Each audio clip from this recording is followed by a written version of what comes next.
Images of international students being detained by federal immigration agents are spreading fear and anxiety. I'm pretty afraid of what's happening right now, especially that they're holding immigrants, they're abducting them. You're hearing the voice of an international student in San Diego. She's involved in the pro-Palestine movement and is terrified that she'll be detained for her activism. So I'm personally scared whenever I see these images because I don't want to end up like that. KPBS is withholding her name to protect her from possible retaliation by the U.S. State Department, which has revoked more than 100 student visas in California. Among them were 35 at UC San Diego and 4 at San Diego State University. Secretary of State Marco Rubio initially said the revocations were connected to protests of the high Palestinian casualty count resulting from the Israeli military's response to the 2023 terrorist attack by Hamas. And we're going to continue to do it. So when we identify lunatics like these, we take away their student visa. Rubio has accused student protesters of supporting a terrorist organization, but has offered no proof. More recently, Rubio has said that the State Department doesn't need a specific reason to revoke student visas. When you apply for a student visa, or any visa to enter the United States, we have a right to deny you for virtually any reason. Last week, the federal government announced that it was monitoring the social media accounts of immigrants to look for signs of what they see as anti-Semitism.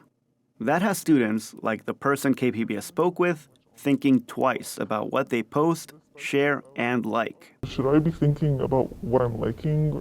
What is actually anti-Semitic? Like, what are they saying? Like, is this picture or this post about someone losing her child, is this post about this woman losing her child, is it anti-Semitic just because this person is Palestinian? Like, what do they mean by that? Even professors are reaching out to international students to be like, hey, maybe don't post as often as you do. I think it's valid to be pretty scared at this point. The student KPBS interviewed says that other international students are now reconsidering coming to the United States.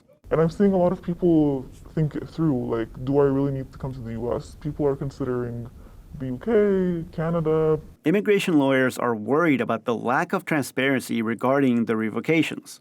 Maria Chavez is with the Partnership for the Advancement of New Americans, or PANA. What we're seeing right now is just the mass revocation of student visas, but it's growing outside of just the pro-Palestinian movement. It's growing to just students in general. There's really been no rhyme or reason, no answer given as to why their visas were canceled. She points out that Secretary Rubio is correct. He can revoke visas for multiple reasons. But she says that students should be able to appeal the revocation or find another way to stay in the country. Visas can be canceled just about for any reason, right? But I believe in due process. And students should have the ability to know why so that they can appeal it if needed. This is the land of the free. Activists also see the revocations as an attack on free speech.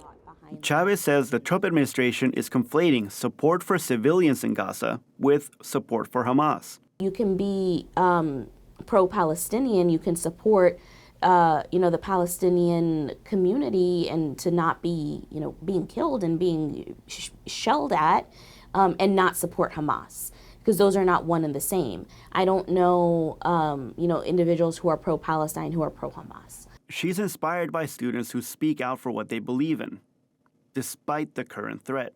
I think them exercising their right to free speech is incredibly brave, especially continuing to do so under this administration where free speech is very clearly being targeted. For her part, Chavez says she will keep on fighting to defend their rights. Gustavo Solis, KPBS News.